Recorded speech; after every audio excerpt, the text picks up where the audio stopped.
Okay, nice. All right. I'll just let people file in the door here. I always imagine we're in person and we're all trying to get a seat, letting people into the room. Welcome everyone to this very special Black History Month event held on Insight Matters. It's lovely to see all of you.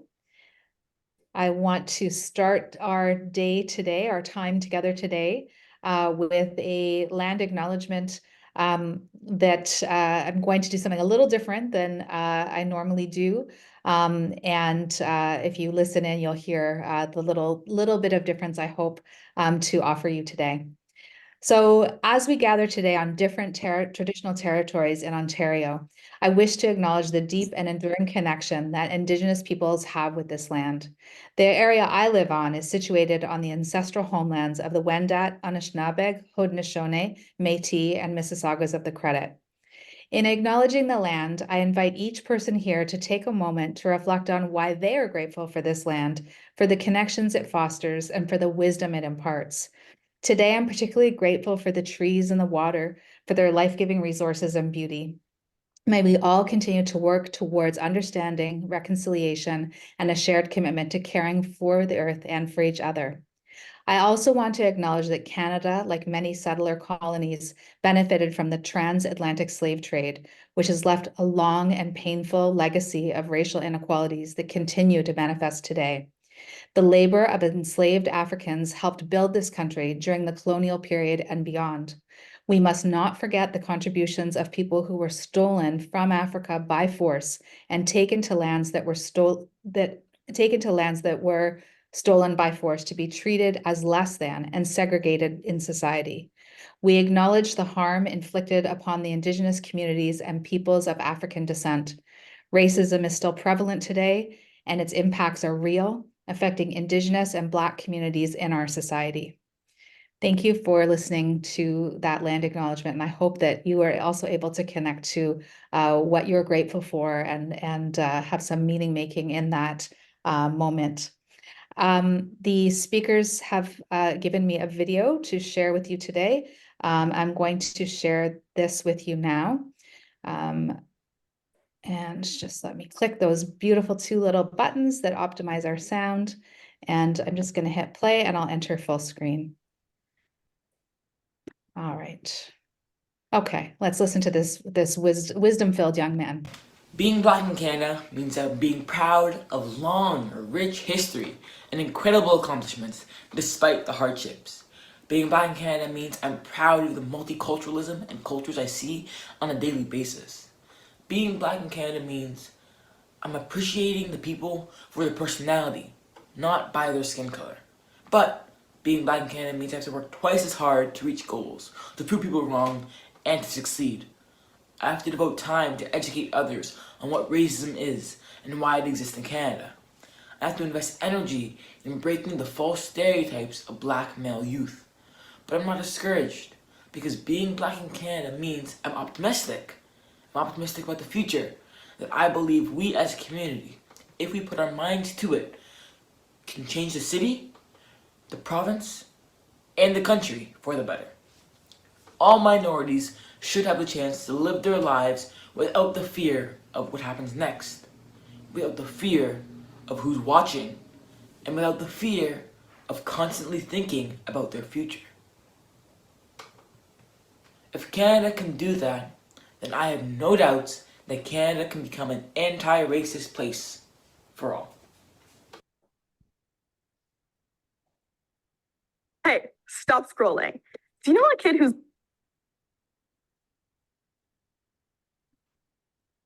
All right. Okay, so over to Elizabeth Sterrett. Elizabeth is the co-chair of the Intergenerational Committee, and normally we host Insight Matters on this date. Today we have this very special occasion to focus our attention on, and Elizabeth is kind enough to introduce our speakers today. Thank you, Elizabeth. Thank you, Marianne. And indeed, it is a very special event that we are hosting this afternoon. I have the pleasure of introducing the speakers. And the first speaker will be Annette Clark. And Annette is currently the Executive Director and Board Member for Peel Family Mediation Service, which oversees court-based services at the Brampton and Orangeville Family Courts. She is a certified comprehensive family mediator, both with FMC and OAFM, a child protection mediator, a trainer, and a consultant. She delivers teachings and training in family mediation, domestic violence, oppression, and intersectionality and communication. She is a former York University School of Social Work adjunct professor. Antoinette is also the co-author of a paper for Justice Canada entitled Newcomers to Canada, viewing the impact of family violence on newcomers to the region of Peel, Ontario, through interlocking, intersectional, and ethno-cultural lens. Best practices for screening for family violence and supporting victims in a trauma-informed manner. She has also co-authored a book chapter entitled Restorative Justice. Sorry, I didn't really disappear. My eye. She's co-authored a book chapter entitled Restorative Justice, Based Mediation for Elder Abuse Among Ethno-Racial Minority Seniors in Diversity and Aging Among Immigrant Seniors in Canada, Changing Faces and Graying Temples, edited by Douglas Durst and Michael McLean. She is currently engaged in some research projects on access to justice and children's involvement in mediation. Welcome, Annette. It's a pleasure to have you here this afternoon. Also going to introduce Walter G. Joseph. Walter is an accredited family mediator with the Ontario Association for Family Mediation. He completed the Certificate in Family at York University, his internship at Riverdale Mediation, and is the co-founder of Mesites Family Mediation. He is also a leadership mentor and pastor with 27 years of leadership experience, spanning both the for-profit and non-profit sectors, including 10 years of leading and mentoring youth within the Greater Toronto Area.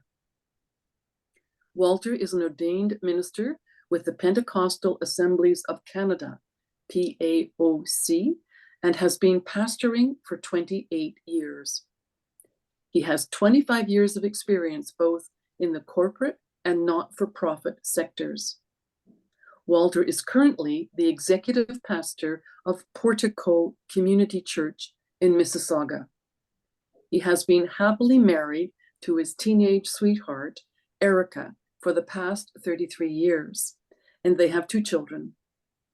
His academic accomplishments include a Doctor of Ministry degree in Leadership, DMIN, from Tyndale University. Welcome, Walter. Anissa Ali is an OAFM accredited family and child protection mediator and currently works with Legal Aid Ontario, as well as being an instructor with the York University School of Continuing Education Family Mediation Program.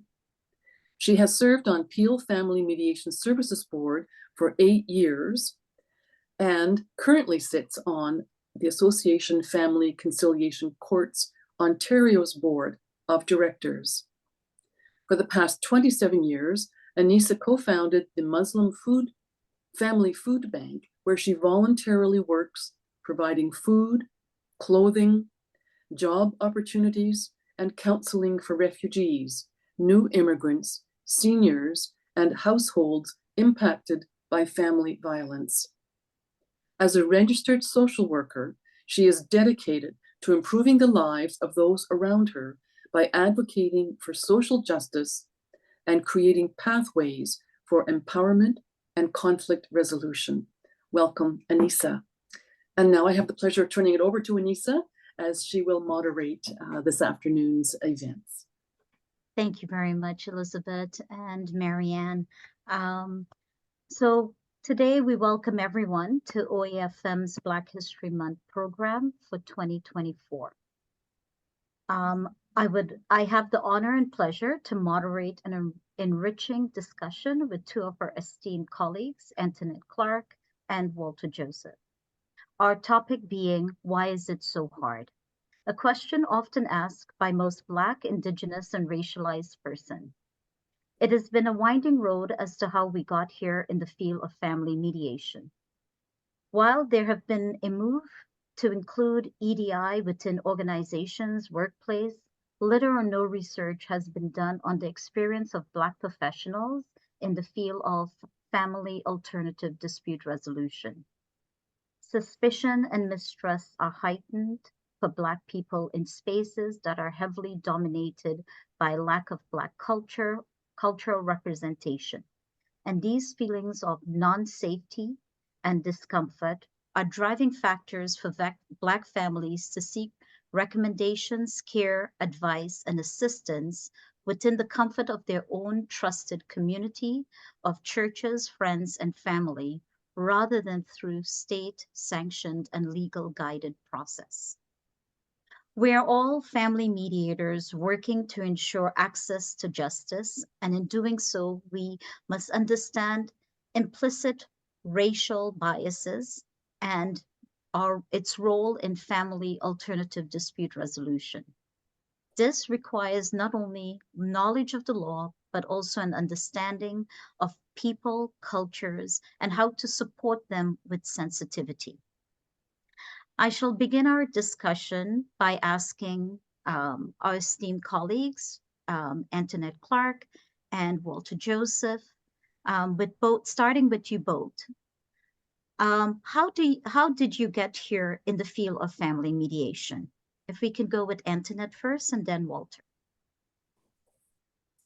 Good afternoon, everyone, and I want to thank Marianne for the land acknowledgement, and I want to thank Elizabeth for the introduction, and Anissa for agreeing to moderate this event.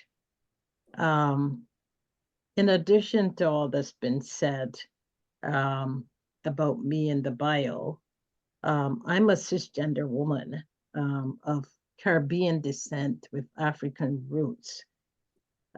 With all my secondary education happening in the island of Barbados and my post-secondary education here in Ontario, Canada. And my academic path has basically been administration and social work. And when I was asked by Marianne to be part of this program, I agreed to do it. And I just want to say that it is not an opportunity as a griping session, but an opportunity to share our experiences and talk about the field and how it could become more inclusive. So starting with Anissa's question, in terms of how I got into the field of mediation, it is not an experience that today I feel a number of people will achieve. I guess in some ways I can say I've been a little bit fortunate, although along the road, there have been struggles, there have been blockages, there've been a variety of things, and people who know me quite well will be aware of some of those experiences that I have had.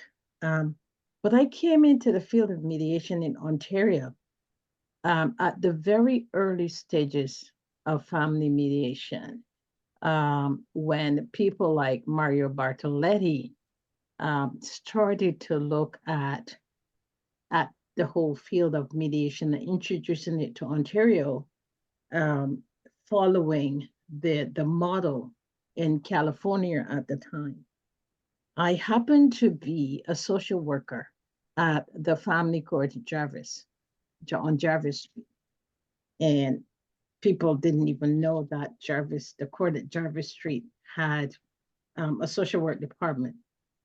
But we had a social work department with about 13 social workers And I happened to do my placement for my BSW at the time at that court and did my practicum there, and then was fortunate to obtain a position there. And while being there, the pilot program for family mediation ran by Howard Irving and Michael, and I cannot remember the last name of Michael's, but they had a pilot at Jarvis in 1977 to look at family mediation, and this was all sanctioned by the Ministry of the Attorney General. And at that time, the ministry wanted to think about mediation, but they weren't sure that they wanted to put the dollars to the service.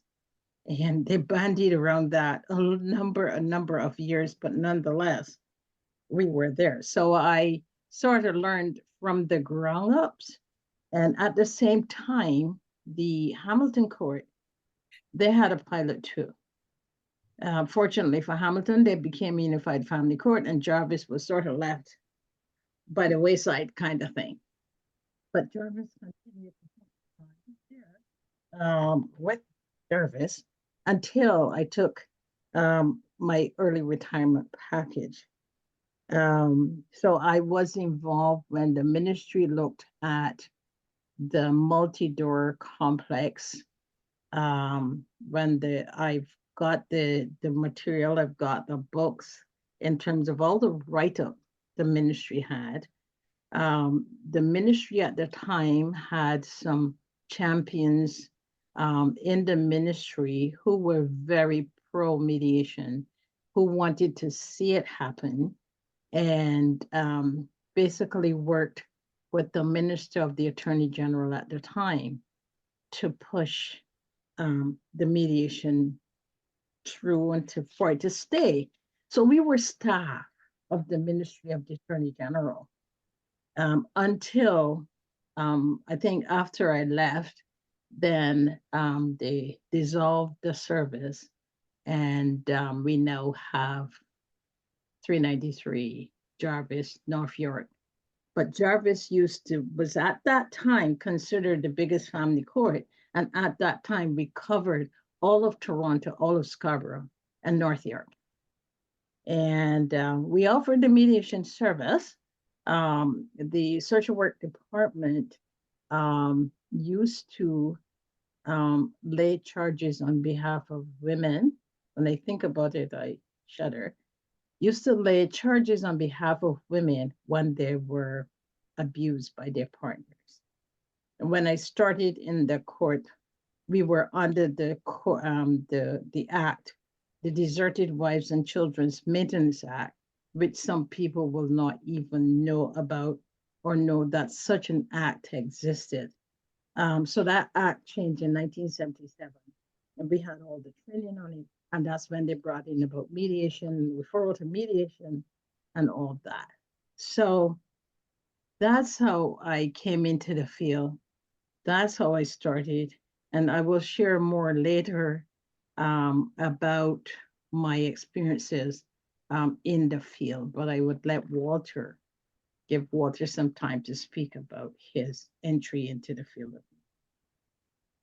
Thank you very much, Antoinette. And I feel honored this afternoon to be in the presence of such esteemed mediators. I'm a freshman to the field of mediation, and thank you to Marianne and those at OFM who have seen it fit to promote this particular session during Black History Month. So for me, I was introduced to the field of mediation through a psychologist, actually. My wife is a psychotherapist, and she was renting from a psychologist. So we had we were getting along. We had a relationship, professional relationship relative to, the rental, and, we became friends over time. And one day she said to me, there's something called mediation that, I feel that, might be, beneficial for you to get into. One, because of my ministerial and pastoral background, dealing with people, that's my calling. And also my role in just generally caring for people. So that sparked my interest. She gave me some information. I started to do some investigation, and then I realized, oh, okay, based on my professional experience in the corporate field, non-for-profit field, my leadership education training, and so on. Yeah, this probably would be a good fit because it had to do with people. Anyway, people are, I feel drawn there. So make a long story short, that's how it started. I applied to the program at York, the certificate in mediation. I looked at various options, went to information sessions and so on, and landed on the program at York and completed my training there and then my internship at Riverdale. So that's what got me started. So I'm a freshman. And Walter, you're recently accredited as well. I am recently accredited, I think 2 weeks ago, to be exact. Marianne can correct Congratulations. me if I'm wrong. My next question is to Antoinette. Throughout your career, what has been the representation of clients attending mediation? Are we serving diverse population? How reflective is this in our mediation practice? Well, going back to like what I said earlier, first of all, I want to say that I'm aware of the beginnings of OFM, the beginning of FMC. Like I was right there when it all started. I was there when the introduction of domestic violence practices came about. I was part of that 3-day, although I will say that I never got the recognition for my input or the work I did. It was not acknowledged in some from some places, never, and sometimes at a later date. But we were dealing with diverse populations, like right from the start. We worked with families, new immigrants to the country, families of Italian background, Portuguese, Spanish, Chinese, Blacks, whites, a variety of diverse population, because the court for some of those clients was the first stop. That's the first place that they came if they had issues in the family. So the family court was the first place. So we worked with a series of interpreters. I remember we used to have all types of interpreters daily at the courthouse. And we had to be able to work with them, including the hearing impaired, the deaf impaired, all of that. We had the gamut of people from all different parts of the world that we worked with at Jarvis Street. And I don't think that that has changed. And where I'm the ED in Peel, that's what we're working with as well. That's where we see. In terms of the mix of professionals who were working with these people, I was the only Black. And I was the only Black for a long, long time. Actually, throughout my career at the court, Toronto, I was the only Black.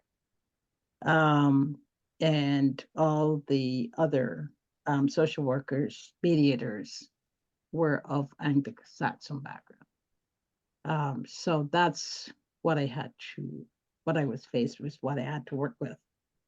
And the families accepted. I had one throughout my whole career. I had one client who did not want to work with me because I was a Black woman. One client. So considering the number of clients that I've had, I guess that's not too bad.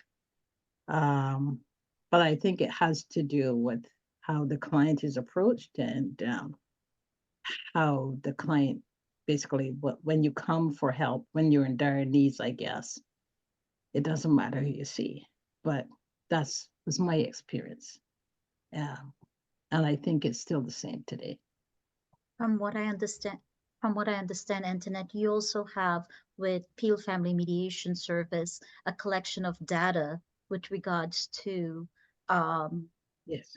individuals who enter into mediation, their demographic, their culture, religion. Yes. Can you speak a bit of that? Yes, we did a small research project a few years ago through Peel Family Mediation with a professor from York, Atsuko Matsuoka, because we wanted to look at the population and who we were serving and look at basically their experiences. And as the same population I typically mentioned, is the same population that we were serving at that time. I think we weren't using as many interpreters because I think nowadays number of people can speak English, but we still had that diverse population with many different religions from all different parts of the world. And we had some ideas about the experiences and the experiences in the field of mediation and in the work with mediation. And there were positive outcomes. So we did do that research. I think back in 2000 and I don't recall when, maybe around 6, but we did do that research. That's all. Around 2016, 2017. Yeah, something like that. Yes. Walter, post-academic training, what has been some of your hiccups or roadblocks that you've encountered? For me, and I'll keep it kind of short and sweet, finding an internship was a major challenge. And for all of my cohort, those that were in my class at York, I think, well, I was the only male. And there were, I think, maybe about 10, 12 of us. And for all of them, because we had a chat going on, that has been the major challenge.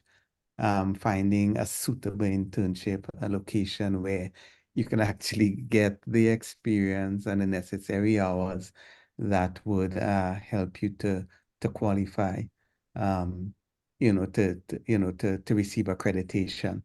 And not just that, finding as well supportive mediation professionals who would be willing to come alongside you, as a mentor, as a support, to guide and direct you through the process.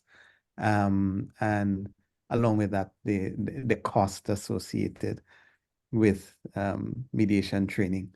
I mean, all told, I think it's cost me about $10,000 to complete both mediation training and internship. I've been very blessed, very fortunate to find an internship at where I did at Riverdale.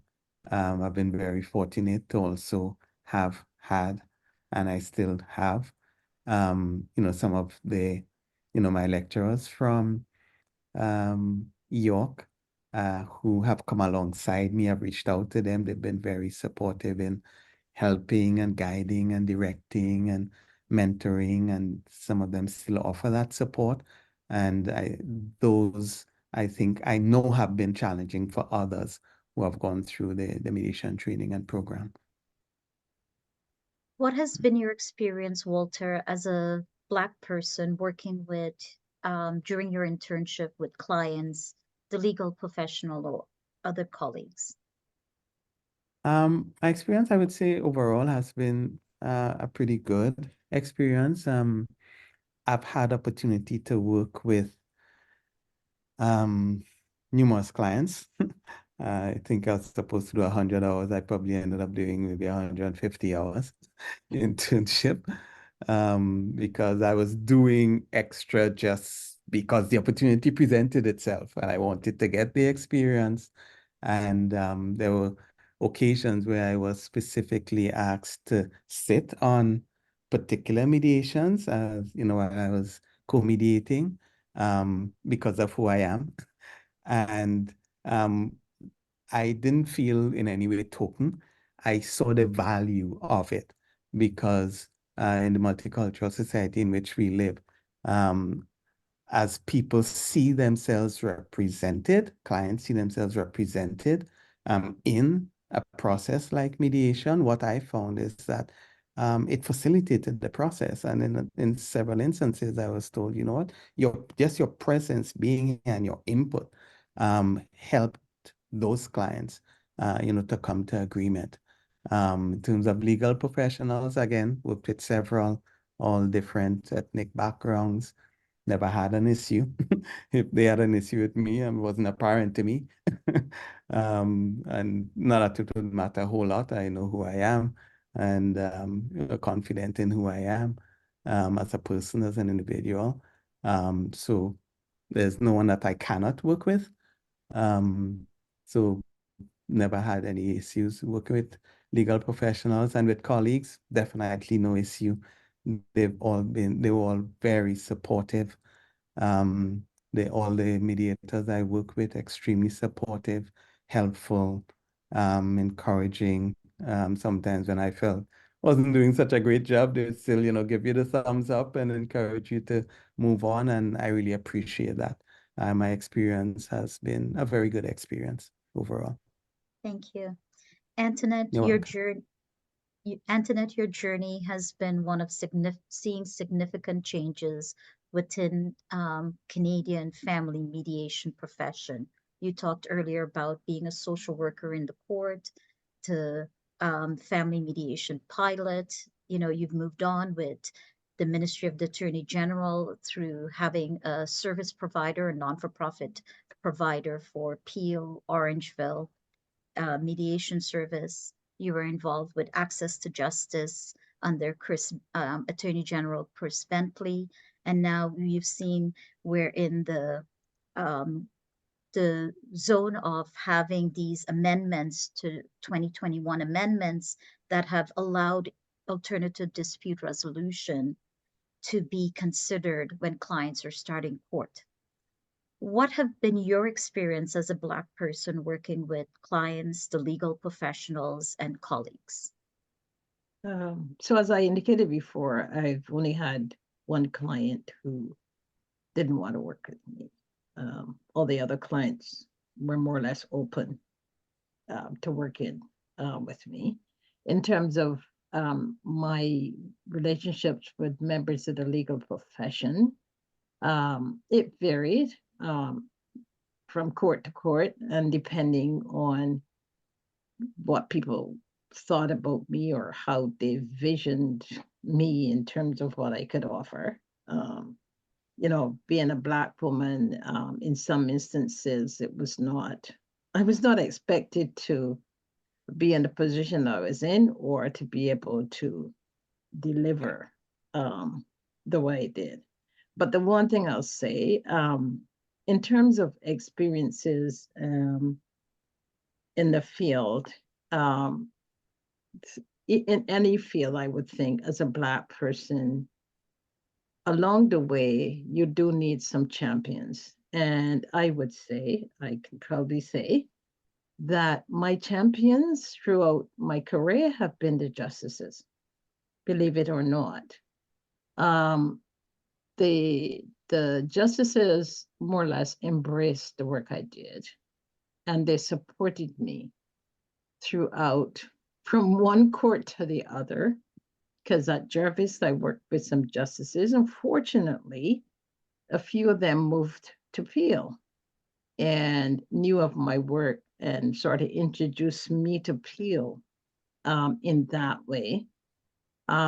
Some of the current justices were members of the legal profession before and have now become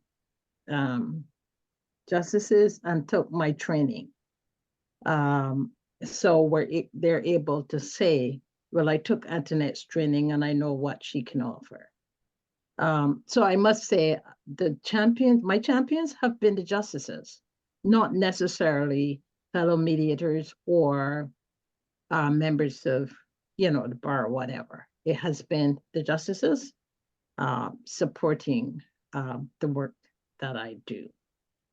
In terms of the colleagues, there were some who were supportive and some who basically tried, I would say, to sabotage or to not give me the credit I feel that I deserve.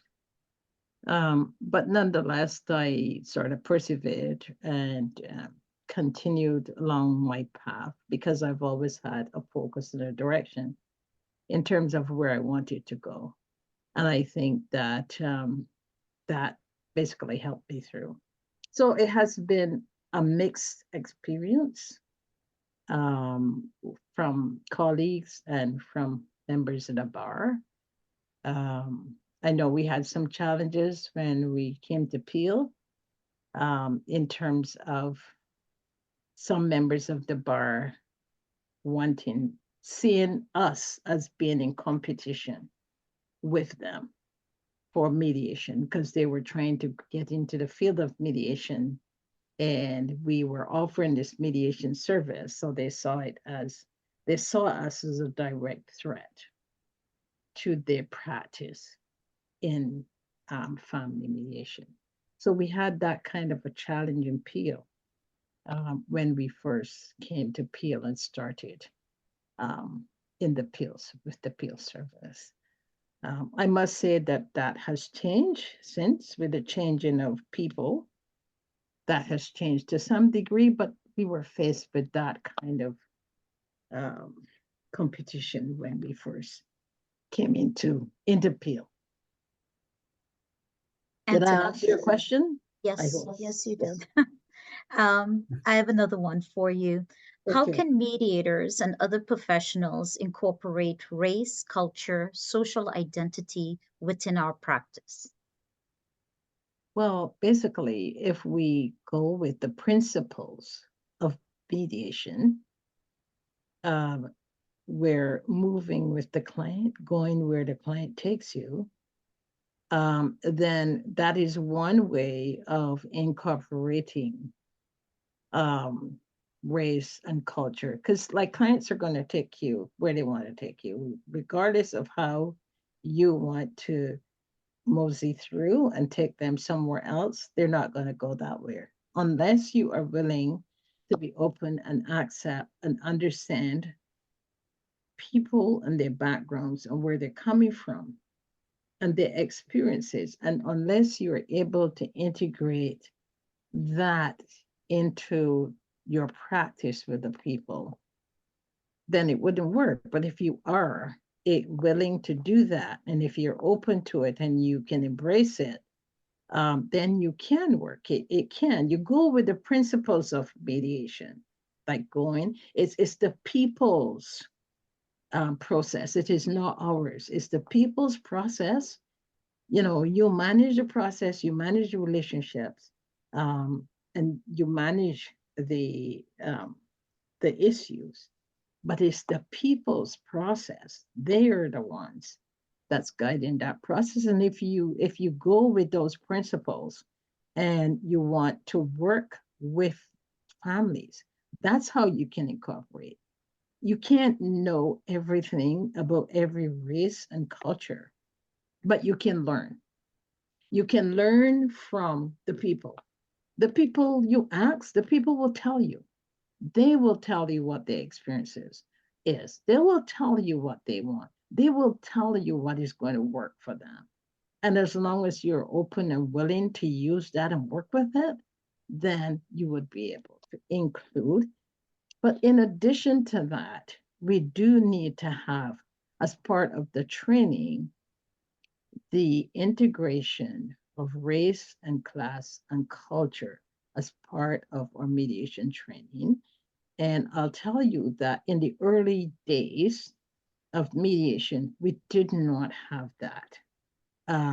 Currently, it is gradually being introduced and it is coming in, but in my opinion, not sufficiently enough. But it is, you know, you look at you include intersectionality as part of your portfolio, as part of the training. That is where you can include the issues of race and class and culture and everything else. That's how you can include it. Thank you. Walter, is there anything you would like to add to that particular question? I believe that Antoinette has, done an excellent job articulating, most part what needs to be added there. I mean, what can be done there. I would just like to emphasize the need for that cultural sensitivity. And again, that can come through training, through, various means. And also to emphasize the fact that as mediators, our oath, as it were, is to do no harm. And that should drive everything that we do and how we do what we do, irrespective of, our client's cultural background or differences. I've worked in the corporate world in a very culturally diverse company, CIBC. I currently work in the ministerial world, the church world, in a very culturally diverse church. We have 90 plus nations represented here where I work. We're a fairly large church, maybe about 5,000 or so. And from what I have seen, based on my experience, people are people. You love people, you care for people, you treat people the way that you would want yourself to be treated, and you'll be fine. Thank you. Walter, what would you consider as ethical consideration that as mediators we should adhere to when working with Black, marginalized, and racialized individuals? In terms of ethical considerations, and I think not just with Black, racialized, or marginalized individuals, but with every individual, but specific to your question, openness, honesty, and I'll just kind of list them out. I know time is fast spent. Integrity, care and concern for the individual, treating people, as I said a little while ago, the way that we as individuals would like to be treated, being fair, being honest, being just. Those are the things that I would say from an ethical perspective we should and need to consider as we deal with marginalized Black, Indigenous, and every individual. Antoinette, is there anything you would like to add in terms of ethical well, consideration? just from a social justice perspective, just being where the client is at. And as I said earlier, having that understanding and being willing, having, as Walter said, being open and willing to work with those families who are not as, or who has not had the opportunities that others might have had, and working with limitations, but being able to provide a service that works for those families. Antoinette, as you're a service provider for the ministry providing mediation services at the court, what accountability should court-based services, transfer agencies, and other mediation providers have for hiring diverse practitioners or even mentoring diverse practitioners, right? What has been your experience? You look across the province at the rosters, and I'm not sure how much diversity there is, but in order to do that, as a court service provider, I would think that one of your responsibilities is, first of all, to be aware of the community that you serve. You know, who's your community? What's in your community? What's the mix of the community? And if you know that, if you're aware of that, then there should be an effort in addition to whatever the ministry is asking for. There should be an effort to provide a service that can accommodate a diverse population. I made efforts to have members of our roster be a cross representation of diverse types of members. So we've got a number of roster members who speak different languages, because that's a requirement for Peel. Peel has a population with many different languages and many different population types. And so I've strived to do that and to be able to offer that service when possible. It probably is not perfect, but I've made and I've continued to make the effort to be able to provide that kind of service. In terms of the training, we are open to assisting people of different types, different backgrounds, as part of our training. So these are things that we look at. So in terms of other service providers, well, that would be, I would think, their responsibility, ethical responsibility, to think about the population and the people you serve and see if the service that you have can accommodate that population.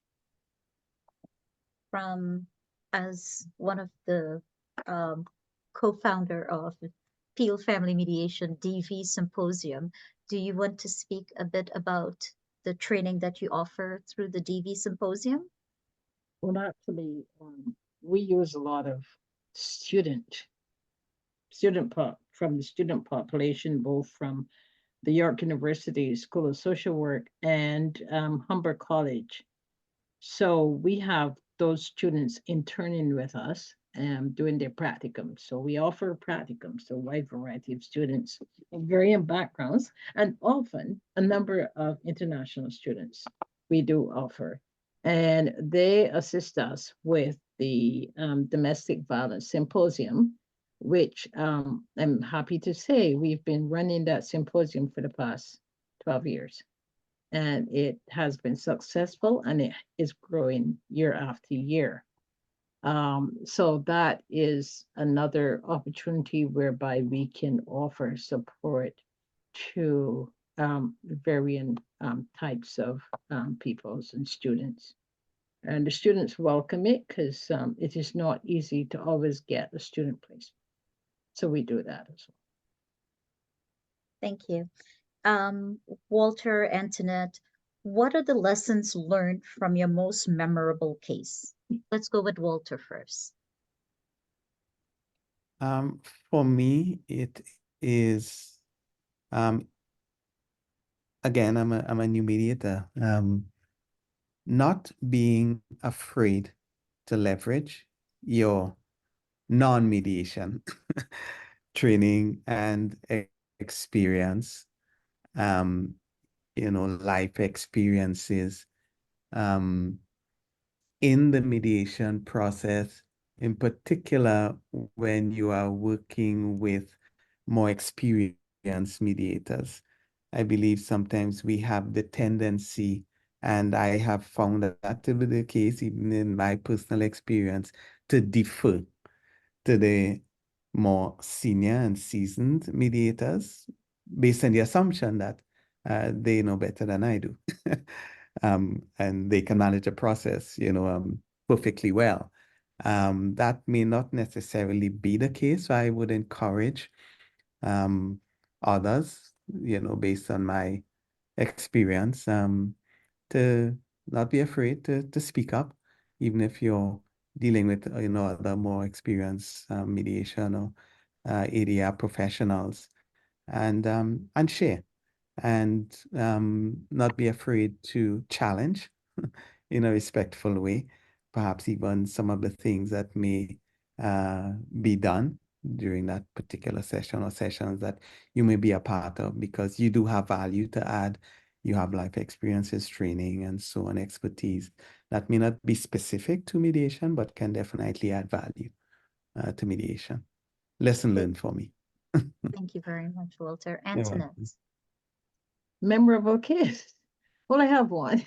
It's a really memorable case, and it more or less fits with this particular program in that I had a client a few years ago who saw me as a Black woman and felt that because he was Black, that I should be the one to mediate his case because I would know everything about him and his culture.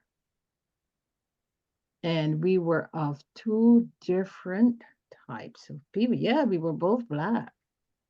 But here am I, as I said earlier, with this Caribbean roots, Caribbean descent, African roots, trained in North America, and all of that. And here he is coming from the continent and assuming that because of that, I should be able to work with him and I should know everything. Well, we learned a lot from that case because he learned from me and I learned from him because there were many, many, many differences in terms of the culture, in terms of understandings of the family, in terms of upbringing, in terms of responses to the law, in terms of raising children. I had no idea of what being part of a clan, what it meant. I had no knowledge of the hierarchy in clans. Well, I learned it on that case. All of that I learned in the case. So, connecting early to what I said, if you go with where the client is at, the client will inform you. And that's my memorable case. I've written it up. I use it as a role play because there were some important lessons to learn from that. So you can't make assumptions about people unless you hear them and understand the stories. Thank you. Antoinette, Walter, what advice would you give to a Black professional coming or wanting to come into the mediation field? You want to?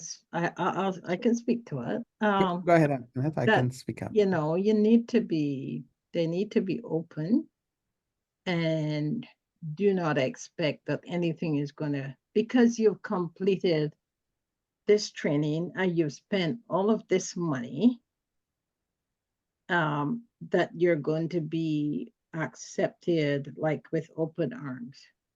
You still have to do the work. You still have to make every effort to make the connections. You have to persevere, I would say. And the certificate program and the internship, I would say those are the beginnings. There's still more. You never stop learning. You have to continue learning. Like I had training in mediation under my belt, and I still went out when I was at the court and did an internship way back that costed $2,000. If somebody at the family court clinic at the time with two great professionals. And those were the early days, and that wasn't the end of my training because I continued to train in the field throughout. I still do training. So don't expect that because you've got that training that you can just suddenly be this expert or you can just suddenly become this skilled mediator. You're still learning. Understand that you're still learning. Be humble and seek opportunities and try to make the necessary connections. Sometimes making those connections is not easy. It might be difficult. It might be, I'm not going to tell anyone that the road is going to be easy. It all depends on who you meet and who you connect with and where you go. But it could be a challenge. And I would think that an organization such as OFM needs to begin to create those opportunities for people. Walter? I'll just itemize humility, networking, finding, persons that can, advise you, finding mentors, who can guide and direct you, after your mediation training is complete. That to me was and has been golden. Thank you. And You're welcome. we'll go with Walter first and then Antoinette. For Black History Month, what would you like to see us achieve? What does the future look like? I would like to see, and some of it that we've talked about already, I'd like to see race, culture, social identity, and incorporated within the mediation process. Cultural sensitivity and so on, training in that regard, incorporated as part of the process. And I would like to see more Black mediators and, people of color, Aboriginal, minorities, being encouraged to become a part of, the whole mediation process. I did a quick survey of specifically OFM. I didn't get a chance to do FIDRIO, but OFM has 451 mediators on the website. Went through each page. There are 17 Black mediators, including myself, and only 3 of those are Black male. That to me speaks volumes, and I believe the information speaks for itself. There is definitely a huge need for more diversity within the mediation field. Most mediators, from what I've seen, are women to begin with.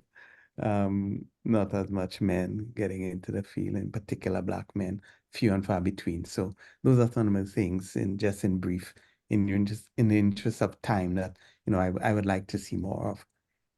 Antoinette? Yeah, I would like to see a longer publication of the month.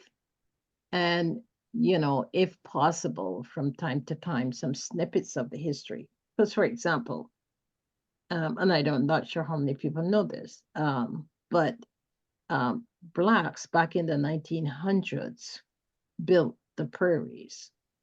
And I'm not sure how many people know that. But there is, if you're a member of OCAP and connected with that, you'll probably hear more about that, because they have a Black History Month presentation next week, I think it is. And it's going to be focused on the Blacks in the 1900s, when they came from the US, when Canada called for people to come to Canada. And the Blacks they came to the prairies. And so that's one story. And then there's some stories from the 1800s. There's also a Black cowboy by the name of John Weir.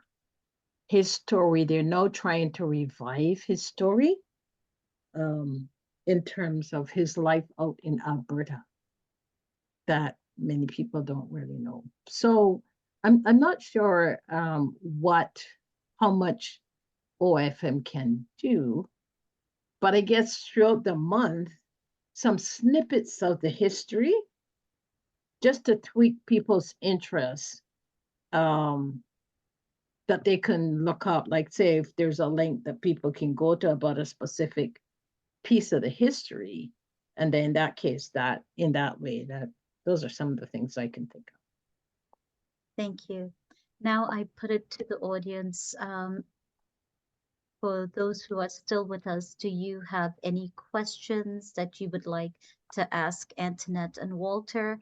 Matilda had for Walter, have you noticed a difference in being a male, Black in the field of family mediations? Like, what are the advantages and disadvantages?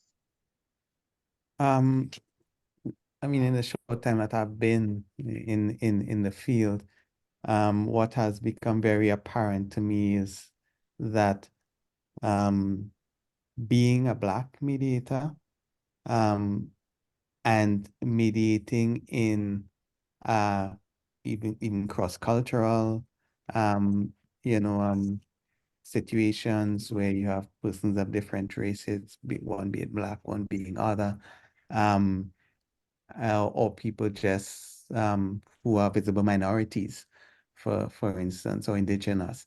I find that just my presence there has seemed to have done a lot to help people to become more comfortable with the process, to become more relaxed, to be more willing to engage. Because in their minds, they're thinking, okay, this guy probably gets it. Because I'm usually, well, I did co-mediate Yeah. for my internship. So they see me as, and have seen me as someone who gets it, and it has helped. Thank you. You're welcome. Do we have any other questions from any of our attendees? If there was one earlier on about the use of elders, religious elders as part of the process, and the question was directed to Antoinette, interestingly. Oh, and it is about elders. Well, I Yeah, the think, religious elders. yeah, I'm glad that that point was raised. Because just from experience and from my own life experiences, the way that the elders are engaged in families vary.